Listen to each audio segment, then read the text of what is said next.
Hello and Fakhar रागली to all of you. मैं हूं फ़खर यूसुफजई और आप देख रहे हैं डिबेट विद फ़खर। आज की डिबेट में बात करेंगे दो बड़े इंपॉर्टेंट खबरें हैं। एक इंडियन साइड की कश्मीर से है, जहां पे राष्ट्रीय राइफल्स के ऊपर जो अटैक हुआ और इंडियन आर्मी के तीन जो ऑफिसर्स हैं वो अपनी जान से गए। क्या हुआ? क्या कश्मीर में हालात दोबारा खराब हो रहे हैं या ये छोटे मोटे इंसिडेंट्स या इस तरह की चीजें हो सकती हैं, ये पॉसिबिलिटीज हैं? इस हवाले से बात करेंगे। और वहां पे जो ऑपरेट करने वाले लोग हैं, क्या नंबर है, कितने लोग हैं जो अभी तक वो मौजूद है जो इस तरह के अटैक्स करते हैं ये साउथ कश्मीर में उन्होंने किया। इसके साथ साथ साउथ कोरिया के साथ जो डिफेंस टाइज हैं इंडिया के, उस हवाले से भी बात होगी। और बात करने के लिए मैं ज्वाइन कर रहे हैं analyst from India doctor Abhishek Mishra साहब ने हमें ज्वाइन किया। डॉक्टर साहब, thank you very much for joining my show. Thank you, Fakr Bhai. It's always a pleasure to be on your show. Thanks for thank inviting you, me. Thank you very much sir. अच्छा doctor साहब, एक तो जो attack हुआ, तीन लोग इसमें अपनी जान से गए, जिसमें एक डीएसपी, एक कर्नल और एक मेजर शामिल है। क्या आपको लग रहा है, एक तो ये कि अभी तक क्या इस हवाले से इंडिया में क्या खबरें आ रही है कि जिन लोगों ने किया पता चला कि किस ग्रुप ने किया है या किस तरीके से हुआ है? और दूसरा ये कि ये लोग अभी भी इतने स्ट्रांग है कि इस तरह का अटैक कर सकते हैं? देखिए, ये बड़ा बहुत जटिल क्वेश्चन आपने पूछा कि क्या ये लोग हैं। अब ये तो matter of investigation and inquiry होगा कि जी। ये मतलब इन्फिल्ट्रेट करके अंदर आए थे या होम ग्रोन है या मिक्स्ड है। ये हम्म, तो कुछ कहा नहीं जा सकता जब तक कि इन्वेस्टिगेशन करके गवर्नमेंट को ये क्लियर कट रिपोर्ट ना दे। बट जो मीडिया रिपोर्ट्स आई हैं, TRF which is an offshoot of लश्कर ए तैयबा, जो उनका जी। नया इंग्लिश नाम है, the resistance force, they have claimed responsibility that हमने ये किया अनंतनाग में जो हुआ है एनकाउंटर, और वो परहैप्स कोई बदला था of killing of Riyaz Ahmed in Rawalakot. Yes. तो उन्होंने कहा ये हमने उसका बदला लिया है और ये हमने इसको एग्जीक्यूट किया है। तो अब ये तो अनफॉर्चुनेट है। अब इस पे आप क्या करेंगे? इसके लिए यही है कि अब ये इंडिया में तो इसको लेके बहुत गुस्सा है। ये मैं आई कुड फील, बिकॉज मुझे आज 5-6 मेल आए मेरे मेल में, जो जी। हाँ मुझे कुछ लोगों ने लिखा कि आप पाकिस्तानी चैनल पे मत जाएं, आप जी। ठीक नहीं कर रहे हैं, ये वो इस टाइप की राइट। बातें उन्होंने लिखी। So there is a visible anger. अब वो एंगर किस फॉर्म में निकलता है या उसके लिए कितना प्रेशर पड़ता है आर्मी के ऊपर टू टेक एन एक्शन, और वो किस तरीके का एक्शन होगा, ये तो आने वाला जी। दिन ही बताएगा। बट पॉइंट ये है कि ये सब अब तो आज के जमाने में जब हम कहाँ ह्यूमैनिटी को ले जाना चाहते हैं, जी। और अब ये जमीन का खेल छोटा पड़ चुका है। अब तो आप एक साथ रह सकते हैं और इतनी दी है कुदरत ने हमें, जिसे कह लीजिए इतने संसाधन हैं हमारे पास कि सब एग्जिस्ट कर सकते हैं प्यार से, सुखी से। बट अब ऐसी बातों का क्या आप कहेंगे? इसका कोई जवाब नहीं है कि अच्छा। ये हो रहा है। अच्छा डॉक्टर साहब, ये वाला पॉइंट की जी, पाकिस्तान तो हम, यानी मैं कहता हूं कि मैं पाकिस्तान को नहीं डिफेंड करता। लेट सपोज मैं एक बात ये कर रहा हूं कि मसले उठाते हम क्यों नहीं एक दूसरे के साथ? अगर इस तरह की चीज है, गुस्सा करने से हमारे उस दिन एक जगह पे 4 फौजी जान से गए चित्राल में, 2 नॉर्थ वजीरिस्तान में गए, 9 जो है जानी खेल में गए। मतलब मैं ये नहीं कह रहा कि, मतलब I am not comparing Kashmir with those places, but the thing is कि वो मैं बता रहा हूं। अब हम कहें कि जी हम अफगानिस्तान को गालियां दे देंगे तो हालात अच्छे हो जाएंगे। अफगानिस्तान को तो कोई मतलब उस तरीके से वो नहीं हो रहा। ठीक है, अगर मुझे गुस्सा आता है या नहीं आता, फिर उसका क्या होगा? फकर भाई, इंटेलेक्चुअल बात अगर हम करें, जी। Pakistan is something which can not be defended. Yeah. Pakistan एक आइडिया की बात कर रही है, राइट। कर रहा हूं मैं सोशल और राइट। जोग्राफिकल एंगल नहीं ला रहा हूं। जी पाकिस्तान बिल्कुल प्योरली सही। As an idea, Pakistan as an idea is abhorrent to every human sociological experience ना। जी। ये आइडिया ये कह रहा है कि हिंदू मुसलमान साथ नहीं रह सकते। बिल्कुल। अब ये जब हिंदुस्तान एक था तभी तक था। इसकी एप्लीकेशन म्यूनिसिपल लॉ में थी कि अब आपने इंटरनेशनल लॉ में भी बना दी है, क्योंकि अब पाकिस्तान तो मुस्लिम हो गया है और ये हिंदुस्तान जो है आप वो हिंदू आपकी नजर में है, तो अब ये दोनों साथ नहीं रह सकते। Pakistan cannot be defended Fakhar भाई। Let's call spade a spade. Pakistan is an obnoxious theory. ये सब जो हो रहा है वो पाकिस्तान की वजह से हो रहा है, पाकिस्तान को जिंदा रखने के लिए किया जा रहा है। राइट। आप पाकिस्तान के लोगों की जहनियत जो बनाते, जितनी आपने उसमें दुश्मनियां भर दी हैं, और ऐसी वर्दी है कि अब उनको अगर सच बोला जाए तो वो कहते हैं आप तो पाकिस्तान के खिलाफ बात कर रहे हो। दुश्मन है आप पाकिस्तान। मैं पाकिस्तान के खिलाफ बात ही नहीं करता। पाकिस्तान को तो मेरा, अगर आप दिल में झांक के देखेंगे, मैं अपना मानता हूँ, क्योंकि ये नहीं, हमारा बिल्कुल सही कह साझा रहे इतिहास है, जी, हजारों अरबों साल का जी, इतिहास है, हम लोग एक लोग हैं। जी, अब ये है कि क्या पाकिस्तान सरवाइव करेगा, और पाकिस्तान सरवाइव करेगा तो किस मोड में सरवाइव करेगा। ये टू नेशन थ्योरी के मोड में अगर आप जाएंगे तो आपको अपने किताबों में ये जहर और ये झूठ परोसना पड़ेगा। या तो एक तरीका ये है कि भाई पाकिस्तान को जाने दीजिए, let it demise, let it pass away peacefully, नया पाकिस्तान की जगह नया आप एक थॉट प्रोसेस लाए, that political reality of this place exist, इसको हम पाकिस्तानी कहते हैं, but there is a new definition of Pakistan. इसका एक पर्पज है अपने 24 करोड़ लोगों की जिंदगी को बेहतर बनाना। उनका पर्सनल अकीदा क्या है, पर्सनल लाइकिंग क्या है, वो होमोसेक्सुअल है, हेट्रोसेक्सुअल है, उनके रूम में बंद करने के बाद वो क्या करते हैं, this is none of the state of business of state of Pakistan. आप इसको ह्यूमन सेंट्रिक बनाएं फॉर गॉड सेक, क्योंकि एक थ्योरी को जोड़ने के लिए आपने इतनी ब्लंडर्स किए हुए हैं, वो थ्योरियों का मकड़ हो गया कि वो बेचारा आदमी सवेरे उठता है, वो बोलता है मैं मुसलमान हूं, लेकिन उसको सामने वाला आके समझाता है कि तुम्हें तो इस्लाम की समझ ही नहीं है। वो कंफ्यूज हो जाता है कि मैं तो मुसलमान हूं फिर भी मुझे समझ नहीं आ रहा है, तो कुछ तो करो जो मैं समझ जाऊं, कुछ तो ऐसा बता दो। पॉइंट इसका एक सोल्यूशन है जो मैं समझता हूं, आपको जो एक नेचुरल कोर्स ऑफ एक्शन हो रहा है, पाकिस्तान की जो सदियों की जो एक हिरासत है, विरासत है, उसको आप रखें, उसको कंस्ट्रक्ट ना करें।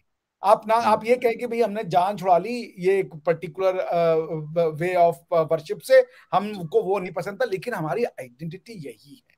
आप कोएग्जिस्ट कर सकते हैं, मलेशिया को ऐसे ही रहता है, इंडोनेशिया ऐसे ही रहता है, सीरियंस अपने कल्चर के साथ हम आहंग है, अरब्स अपने कल्चर के साथ हम आहंग है, सब अपने कल्चर के साथ हम मांगे। आप चूंकि इसको जस्टिफाई करना चाहते हो तो आप क्रिएशन, आर्टिफिशियल इंटेलिजेंस का अगर हम एग्जांपल देखें, Pakistan is the highest amount, highest quality of artificial intelligence, state artificial, theory artificial, इसकी किताबों में जो बातें लिखी हैं वो artificial. There is nothing natural about Pakistan. Pakistan needs to be a natural entity. आप लोगों को पढ़ाएं पाकिस्तान कि आप क्या हो, आप कौन हो, आपको क्या हासिल करना है अपने जीवन में। क्योंकि आप एक बात बताइए फकर भाई, जी जी, ग्रीस में किसी यहूदी को मारना है, पाकिस्तानी जा रहा है। अमेरिका में तुमको स्कॉलरशिप मिलती है मेडिकल पढ़ने के लिए, तुम जाकर के आईएएस के बिल्कुल बिल्कुल 18 साल कैद की सजा हुई है। फ्रांस में तुम जाते हो, वो लेकर के आते हो, क्या नाम है, असाइलम लेते हो, गलत नाम पे, गलत एज पे, उसके बाद क्लीवर लेके उनके लोगों को मारने चले जाते हो। ये क्यों कर रहे हो? चलो हिंदुस्तान से तुम्हारी दुश्मनी है, हिंदू दुश्मनी से शुरू होकर के कहां चले गए तुम? अब सारी दुनिया के साथ कर लिया। हिंदू दुश्मनी से शुरू हुई टू नेशन थ्योरी ना, अब सब दुश्मन, यहूदी दुश्मन, हिंदू दुश्मन, यूरोप दुश्मन, वेस्ट दुश्मन, मगरिब दुश्मन, कितने दुश्मन, ये दायरा बढ़ता जा रहा है। इस दायरे को कम करने की जरूरत है, क्योंकि आपने यदि नफरत को थीसिस करवाएंगे तो थीसिस लिखने वाला एक चीज, एक पेज और जोड़ेगा उसमें। हर आदमी जो इस थ्योरी पे काम करता है, जो विश्वास करता है, वो एक नया पेज जोड़ देता है। तो वही हो रहा है। पाकिस्तान को जो अगर एग्जिस्ट करना है एज अ वाइबल एंटिटी, तो 1947 का जो पाकिस्तान है, वो जो टू नेशन थ्योरी है कि पाकिस्तान का मतलब क्या XYZ, वो आपको चेंज करना पड़ेगा फकर भाई। पाकिस्तान का मतलब क्या, the land of Punjab Sindh and the people of Punjab Sindh and Pakhtunkhwa, और जो भी है यही है पाकिस्तान, दैट्स इट। ये जिसको माने, इनके घरों में मत झांको, इनके पर्सनल मैटर में मत झांको, किसी भी आइडियोलॉजी का दिफा करने का काम आपका नहीं है, स्टेट का नहीं है। लोग नेचुरली अपनी आइडियोलॉजी जानते हैं। फकर भाई को ये बताने की जरूरत नहीं कि तुम पख्तून हो तो किस तरीके के पख्तून हो, उनको पता है अपना कल्चर कैसे प्रिजर्व करना, प्रमोट करना। स्टेट की उनको जरूरत नहीं है एक्स्ट्रा बताने की। स्टेट का काम है कि उनके प्रिजर्वेशन में उनकी हेल्प करे। पख्तून लैंग्वेज को आप प्रमोट करें, पख्तून में स्टडी को प्रमोट करें, उनकी लैंग्वेजेस में बच्चों को पढ़ाएं, उनको उनकी हिस्ट्री से सही से अवगत कराएं। वो बच्चे आपको वंडर करके दिखा देंगे। अभी आप बता रहे थे ऑफ द कैमरा कि आपका एक कोई रिलेटिव है जो PhD in mathematics in London कर रहा है। बिल्कुल, and that's not a joke, because की PhD मैंने की है, और यूके में जल्दी आपको इस सब चीजों के लिए PhD के लिए एडमिशन नहीं मिलती। बिल्कुल सही, सोचिए the brain that boy will have, no doubt about that. बिल्कुल सही है। और डॉक्टर साहब, मैं यकीन करें एक बात पे हैरान हूँ कश्मीर के हवाले से। जब हम छोटे थे तो कहते जी कश्मीर में एक जिहाद हो रहा है, मैं नहीं समझ आती थी। सच्ची बात है कि मतलब प्राइमरी स्कूल के हम बच्चे थे, गांव में रहते थे, सुना करते थे, और तो पता होता नहीं था कि क्या हुआ क्या नहीं हुआ।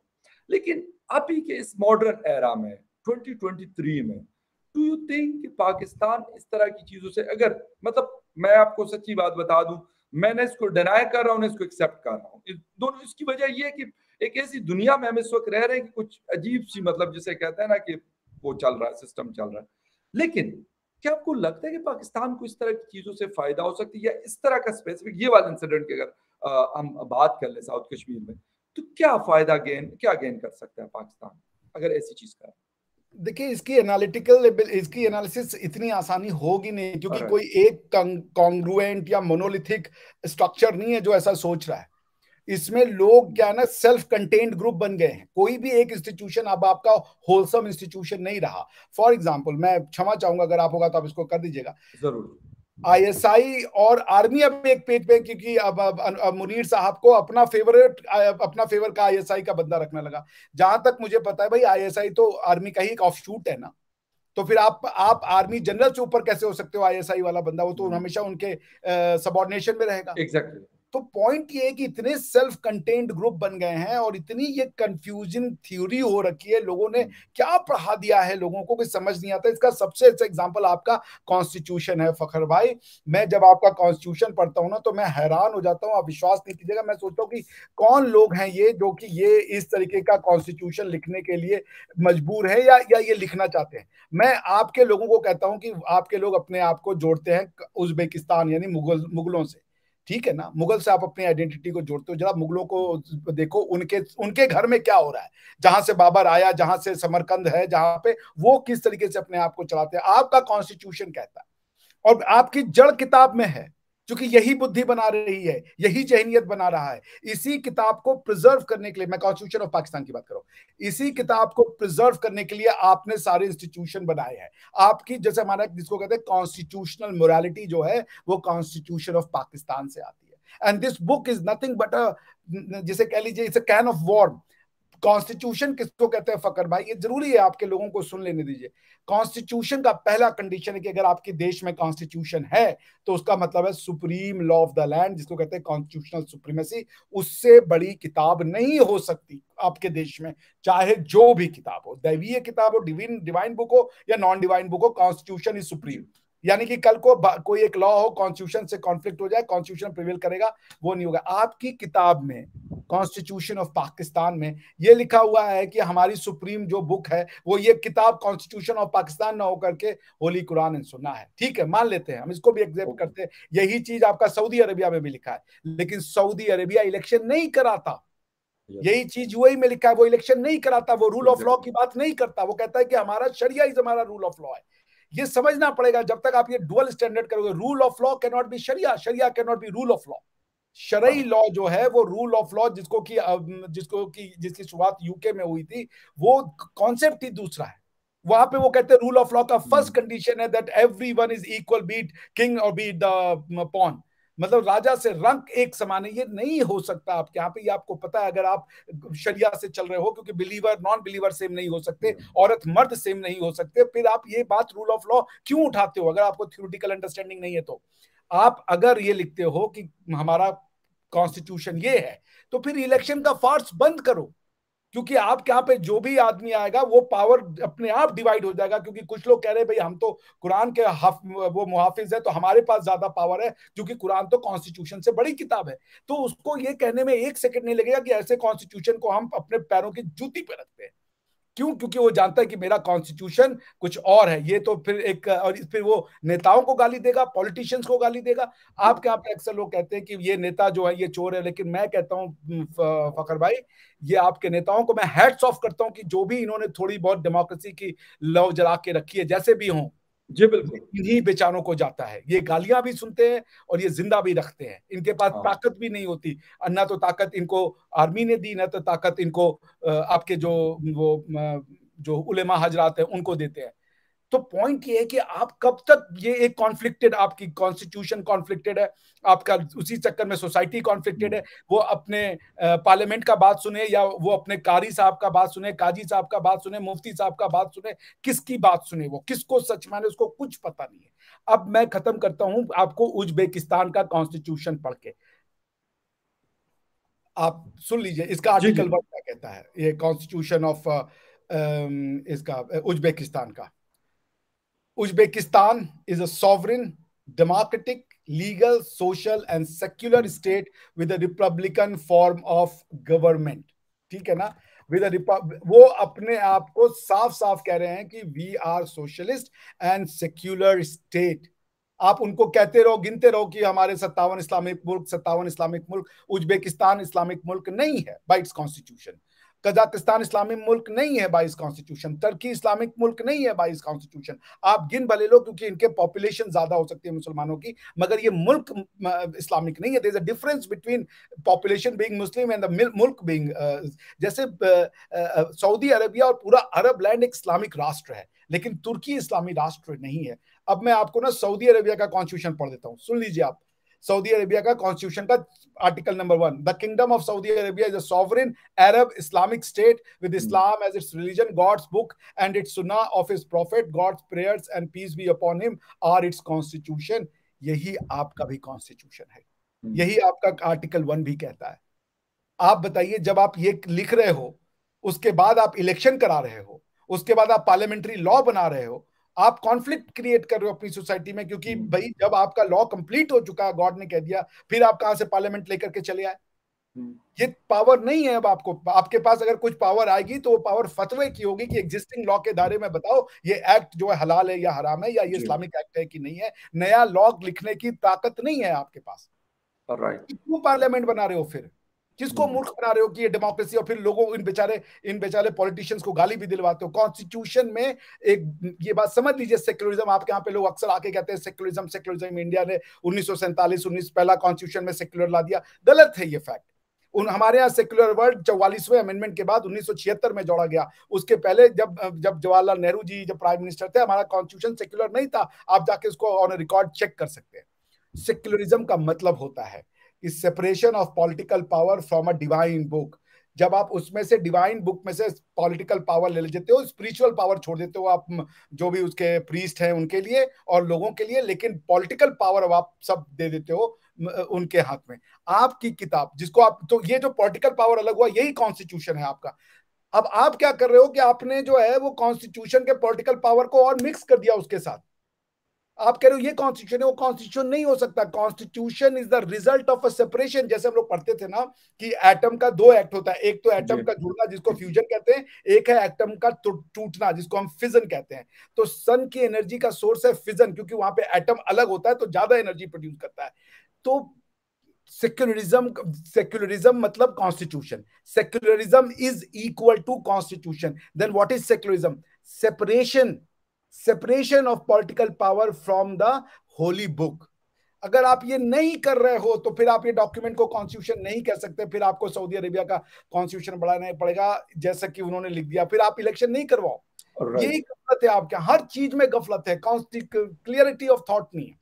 अच्छा डॉक्टर साहब, एक चीज ये मैं समझने की कोशिश कर रहा हूँ कि अगर मैंने कहा कि आज के दौर में रशिया ने यूक्रेन के ऊपर अटैक किया, 2 साल दूसरे साल में है, अभी 1.5 साल से ज्यादा हो गया, उसके ऊपर दुनिया काफी ले दे कर रही, तो पाकिस्तान ये चीज अफोर्ड कर सकता है कि पाकिस्तान इस तरह की कोई चीज करे? ये पाकिस्तान को बहुत क्लियर है कि इस वक्त दुनिया में इंडिया की क्या पावर है, क्या इन्फ्लुएंस है, वो मिडिल ईस्ट में हो, अरब दुनिया में हो, वो वेस्टर्न वर्ल्ड में हो, या वो कहीं और। देखिए, इंडिया की पावर क्या थी? इंडिया की पावर, मैं ये बात कहना चाहता हूँ, 800 साल तक लोग आए भारत में जिसमें हम सब एक थे ना एक समय। हमें कहा तुम्हें कुछ नहीं आता, तुम्हें किसी ने कहा तुम्हें रिलीजन कॉन्सेप्ट नहीं आता, तुम्हारे पास पॉलिटिकल कॉन्सेप्ट नहीं है। हम हमेशा ह्यूमैनिटी की बात करते रहे। अब आप बताइए, आज से हजारों साल पहले जो आदमी ये लिख रहा हो कि वसुधैव कुटुंबकम, यानी कि जिसकी फिलॉसफी हो अयम बंधुरम नेति गणना लघु चेतसाम उदार चरिता नाम तो वसुधैव कुटुंबकम। तो भारत, देखिए हमारे यहाँ कुछ सोशियोलॉजिकल प्रॉब्लम रही होंगी, उसको कोई डिनाई नहीं करता, सब इंसान है, कोई यहाँ दूध के धुले लोग नहीं रहते थे। लेकिन जिस थ्योरी में वो बास्क करते थे वो एक मैग्निमोनियस और वेरी कॉम्प्रिहेंसिव थ्योरी थी। वो सिर्फ इंसानों के लिए नहीं थी, लोकल इंसानों के लिए, वो सारी मानवता के लिए थी। भारत मानवता की बात करता है, इसलिए जुड़ रहा है। जो जो मानववादी हैं, जो जो ह्यूमैनिटी में विश्वास रखते हैं, जैसे कितना अद्भुत दृश्य था, वो आए मोहम्मद बिन सलमान और उन्होंने जफ्फी पाई नरेंद्र मोदी को बिना किसी हेजिटेशन के, बिना किसी हेजिटेशन के, हम मुसलमान हैं, ये बुत परस्त, ये सब कुछ नहीं, ह्यूमैनिटी का वो भी समझ रहे थे कि we are meeting as a culture. So beautiful. आपको नहीं पता होगा, राष्ट्रपति बाइडेन जो थे, उन्होंने डिक्लेरेशन साइन होने के 4-5 घंटे पहले फोन किया, जो लोकल दिल्ली के सबसे बड़े कैथोलिक चर्च के वो जो पादरी साहब थे उनको बुलवाया, प्राइवेट मास रखा। एक स्टॉन्च कैथोलिक हैं राष्ट्रपति बाइडेन, कैथोलिसिज्म में उनकी बड़ी वो मान्यता है, लेकिन वो भी मिले। देखिए पर्सनल आप अलग कर देना तो फिर कितना सुंदर दृश्य हो जाता है। कैथोलिक, मुस्लिम, इंडियन, बिल्कुल सब मिल करके दुनिया का शेप डिसाइड कर रहे थे, और म्यूचुअली, इसको ह्यूमैनिटी कहते हैं, इसी को डाइवर्सिटी, ये इंडिया का नेचुरल है। लेकिन मैं ये बता रहा हूँ कि पाकिस्तान ये वाली चीज इस वक्त जो जिस पोजीशन से वो गुजर रहा है, ये कैसे अफोर्ड कर सकता है? मुझे थोड़ा सा बिकॉज पाकिस्तान की आइडेंटिटी फखर भाई 57 इस्लामिक देशों से शुरू होती है, वहीं खत्म हो जाती है। वो इस्लाम के आगे बढ़ना ही नहीं चाहते। वो लोगों को इन्होंने ये बढ़ा दिया है कि हम तो मुसलमान हैं, दैट्स इट, उसके अलावा कोई आवश्यकता ही नहीं है हमें। तो मुसलमान कंट्रीज तो अपने अपने हिसाब से, मुसलमान कंट्रीज के तो जितने अच्छे ताल्लुकात आप लोगों के साथ, इतने अच्छे तो हमारे साथ नहीं है उनके। वो तो अब हुआ ना, जब कुवैत, कतर, मतलब वो अब हुआ ना, वो हमारे मुसलमान कंट्री के साथ नहीं है, हमारे अरबिक कंट्री के साथ है। राइट। आप देखिए अभी जो एक बहुत बड़ा बीआरआई को काउंटर करने के लिए जो एक वो हुआ, क्या नाम है, अरब मिडिल ईस्ट यूरोप और इंडिया समिट जो हुई, वो तो चाहते तो इस्लामिक वर्ल्ड लिख देते, उन्होंने नहीं लिखा ना, उन्होंने मिडिल ईस्ट कहा अपने आप को, अरब्स के रूप में वो जो उसमें आया उन्होंने उसमें अरब लिखा अपने आप को। जी। तो हम तो अरबों से मिल रहे हैं ना, अरब तो क्रिश्चियन भी हो सकता है, अरब मुस्लिम भी हो सकता है। मैं बिल्कुल आपकी वो सारी बातें मैं कहता हूँ अपनी जगह सही है, मैं सिर्फ ये पॉइंट ट्रेस कर रहा हूँ कि पाकिस्तान कैसे ये चीज अफोर्ड कर सकता है। पाकिस्तान की इस वक्त के हालात, मतलब एक तरफ IMF पैसे नहीं दे रहा, दूसरी तरफ TTP के साथ और अफगान फोर्सेस के साथ जंग लड़ रहा है, फिर वो ऐसे पंगे लेगा कि वो कोई कश्मीर के अंदर इस तरह का कुछ चीज कर लेता है कि यार दोनों साइड से वो, इंडिया की लाजमी सी बात है, इंडिया ज्यादा पावरफुल है हर लिहाज से, डिफेंस स्ट्रॉन्ग, बहुत स्ट्रॉन्ग हुई है, बहुत सारी चीजें ऐसी हैं, इकोनॉमी स्ट्रॉन्ग है, इतना मसला नहीं है उनके लिए कोई, मतलब अगर 2-4 दिन अगर लड़ना पड़ा तो कोई टेंशन नहीं है उनके, लेकिन हमारे तो टेंशन है। पाकिस्तान, देखिए मैं इसको जो समझा, मैं इसका एक बड़ा सतही जवाब हो सकता है, लेकिन इसकी एक जो डीप एनालिसिस है, एक पाकिस्तानी जो है ना, जैसे जब आप कॉन्स्टिट्यूशन बनाते हैं तो कॉन्स्टिट्यूशन का मतलब है एंड ऑफ, जिसे कहते हैं कि बॉल रिस्पॉन्सिबिलिटी, ये एक फाइनल थ्योरी है, ये इंडियन की थ्योरी फाइनल है। आपके यहाँ कोई पाकिस्तान की एक फाइनल थ्योरी नहीं है, सैकड़ों थ्योरियां कर रही हैं। कुछ चाहते हैं सेक्युलरिज्म हो जाए, कुछ चाहते हैं एक्सट्रीम पे हम चले जाएं, कुछ चाहते हैं, क्योंकि और पावर का कंसंट्रेशन भी इतने लोगों के पास है कि कॉमन आदमी जो कौन डिसीजन लेगा आपके यहाँ पे कि हमें भारत से अच्छे संबंध करने, एक आदमी डिसीजन लेने जाएगा, 4 लोग उसके अगेंस्ट में खड़े हो जाएंगे बेचारे के कि नहीं तुम ये नहीं कर सकते।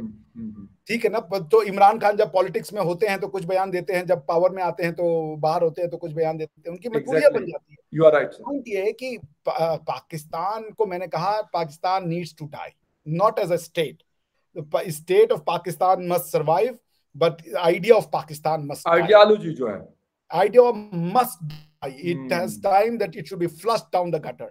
The new idea of Pakistan, because the name should survive. अब नया नाम देने के लिए क्या जरूरत है, कुछ हम करने का, but what constitute Pakistan, आपके यहाँ पे thinkers और philosophers और constitutional lawyers को बैठना पड़ेगा. They have to define that who we are.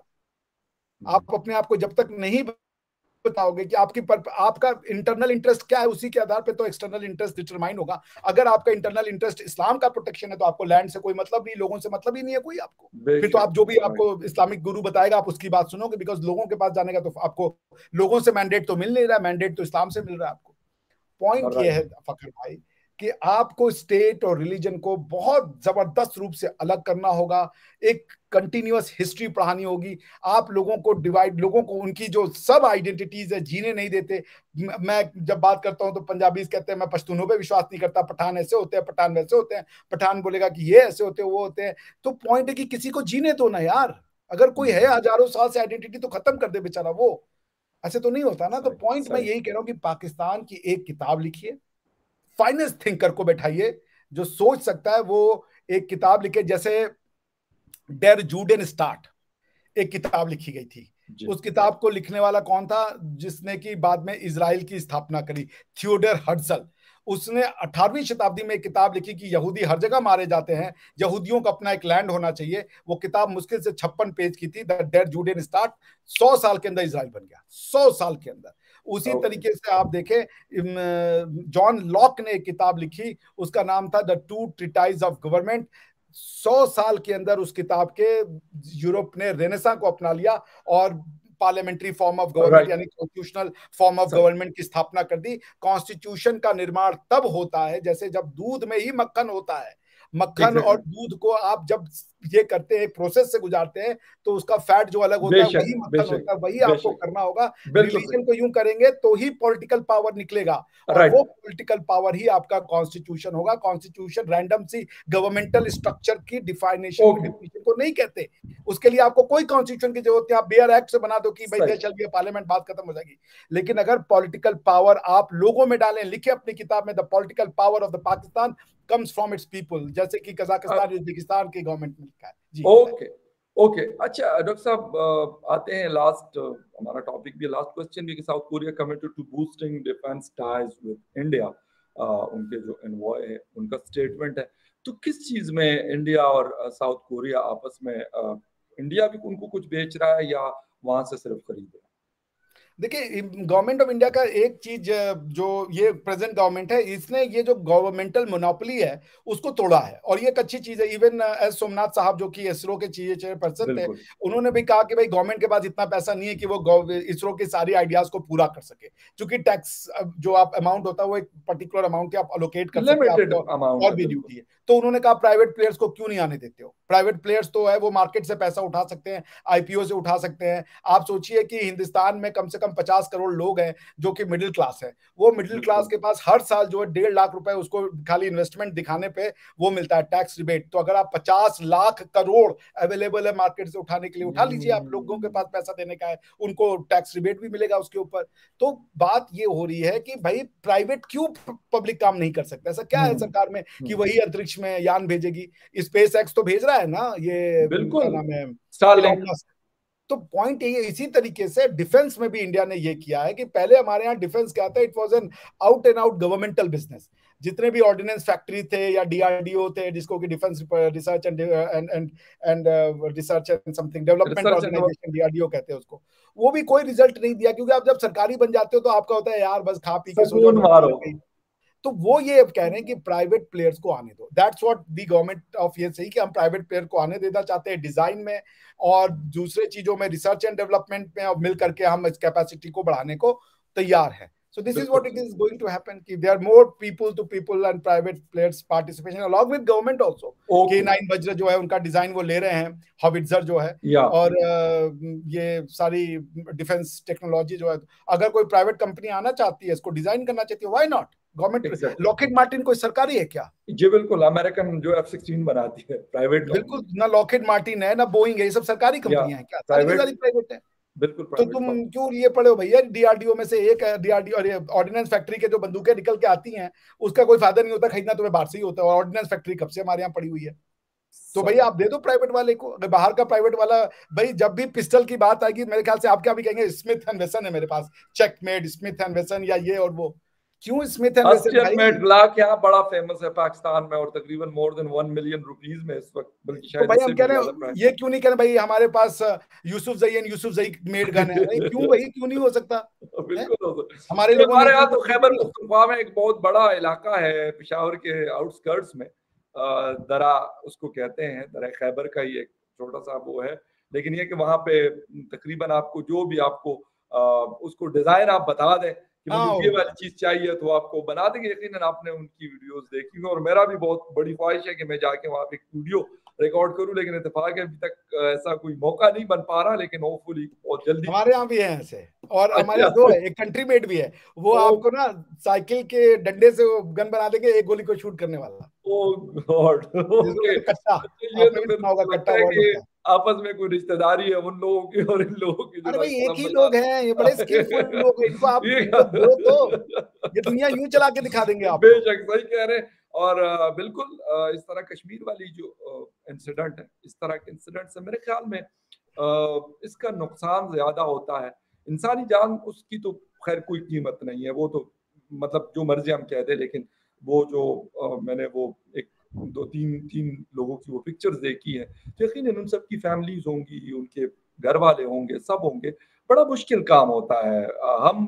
मैं अक्सर अपने फौज के हवाले से भी कहता हूँ, ठीक है उनकी पॉलिसीज को मैं बिल्कुल क्रिटिसाइज करता हूँ, but what the thing is, जो वहां पे सिपाही लड़ रहा है बेचारा, वो एक आम लड़का होगा, फिर कैप्टन है या मेजर है, वो बेचारे गोलियों के सामने खड़े होते हैं। तो ये बड़ा एक मुश्किल काम होता है। मेरे ख्याल उनकी सेक्रीफाइस की रिस्पेक्ट। और दूसरा, हमें इस तरह की, मैं कहता हूं कि हमें इन गन से निकलना पड़ेगा, जैसे भी निकले, अपनी पॉलिसी चेंज करके निकले या कोई और करके निकले, लेकिन हमें इसको एंड ऑफ करना पड़ेगा, क्योंकि इसके बाद मेरे ख्याल हालात मजीद खराब हो सकते हैं। डॉक्टर साहब, आपके टाइम का बहुत शुक्रिया, आपने शो ज्वाइन किया। Thank you very much for watching debate with Fakhar Yusuf. किसी और डिबेट में फिर मिलेंगे, तब तक के लिए टेक केयर। Thank you.